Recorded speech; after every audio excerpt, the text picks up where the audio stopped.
véritable paradis transformé en parc d'attractions pour tourisme sexuel à la capitale, Antananarivo, miné par l'insalubrité, des mines d'or sauvages du centre de l'île jusqu'aux plantations de bois de rose de l'est du pays, les équipes d'investigation ont enquêté sur la réalité de l'île au parfum.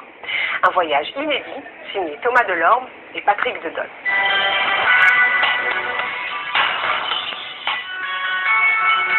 Madagascar. Certains l'appellent l'île continent, d'autres l'île au parfum. La diversité de ses paysages, la richesse de sa faune et de sa flore en font une destination de rêve, un paradis pour les touristes.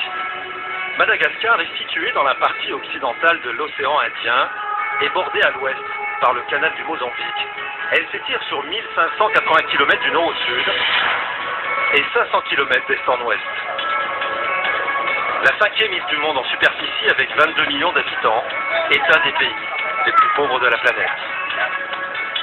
Torturée depuis de nombreuses années par les embardés politiques et les coups d'État sanglants, mise au banc des nations depuis 2009 pour ses faits de corruption, l'île est aujourd'hui à la dérive.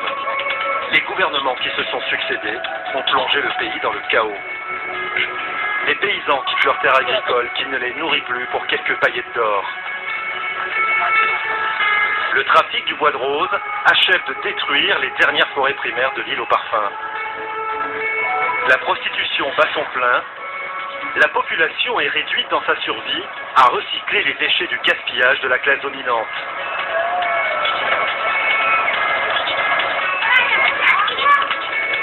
Madagascar, un air de paradis.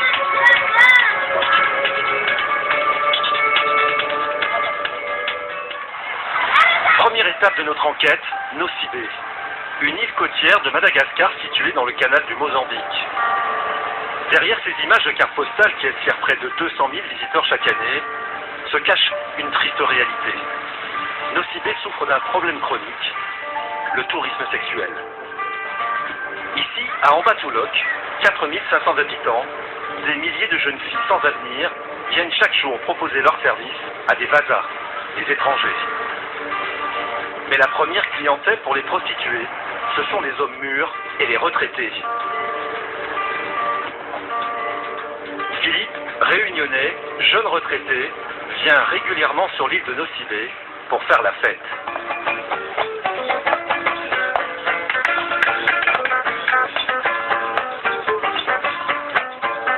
Ici, c'est la fête, c'est la fiesta. Moi, je pars 10 jours et je mets une semaine avant en mettre. C'est une semaine calme. Bonjour messieurs. À tout niveau. Pendant 10 jours, Pendant 10 jours, c'est speed. Voilà. Car ici, faire la fête a une signification très particulière. Ici, c'est plus dur de ne pas baiser que de baiser. C'est exactement le contraire de chez nous. Parce que ce que vous faites ici, moi je m'efforce de le faire partout dans le monde. Bon, je parle pas en Thaïlande, c'est pareil qu'ici et tout. Mais à La Réunion aussi. Ou ailleurs aussi. C'est plus dur. Hein. Ça, c'est plus, ouais. Je viens me installer ici. Cette consommation sexuelle est un fléau à Nosy-Be. La plupart des prostituées sont mineures et la pauvreté galopante. 70% de la population de Madagascar vit avec moins d'1 euro par jour. Le tourisme à Nosy-Be constitue la première ressource économique.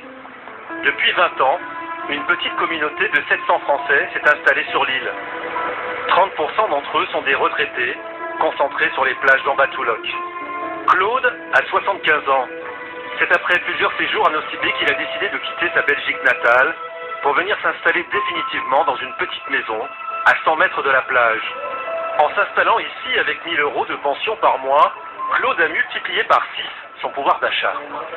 Je suis venu ici pour pouvoir survivre, parce qu'avec la petite pension que j'ai en Belgique, j'arrive pas. Puis j'ai vu, quand je suis venu ici là, pendant le premier mois, j'ai vu qu'il faisait bon, un bon climat, un beau paysage, enfin tout était très bien, quoi.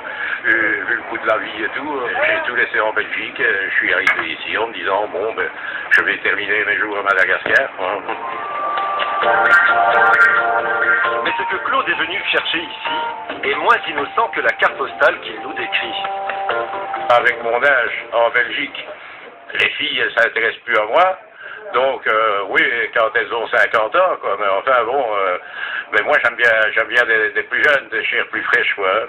Alors, bon, ben, ici, il y a quand même pas mal de filles qui ont une vingtaine d'années, même moins, 18 ans, 20 ans, 30 ans.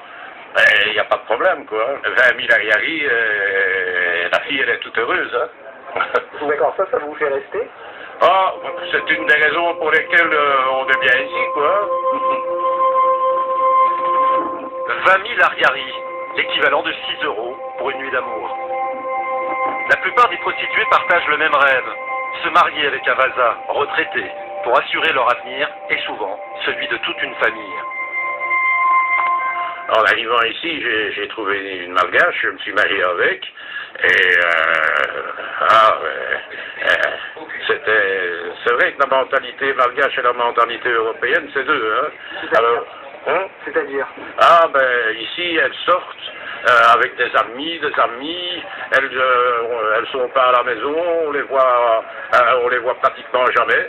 Le soir, vite en arrivant, pour manger du cat avec toute une bande de copains et de copines. Et après, à 1h du matin, après avoir été sur l'ordinateur jouer avec les jeux, hop, elle va dormir, elle se lève à 6h, moi je me lève plus tard, hop, elle est repartie. Quand je téléphone pour demander où elle est, ah, pas loin, voilà. Donc, et puis un beau jour, je l'ai trouvé avec un malgache dans une chambre d'hôtel. Donc, je l'ai fait prendre en adultère par un huissier de justice, et puis voilà, j'ai divorcé 7 mois après. Depuis son divorce, Claude vit seul et partage son temps entre ses amis sur Internet et les prostituées de son quartier.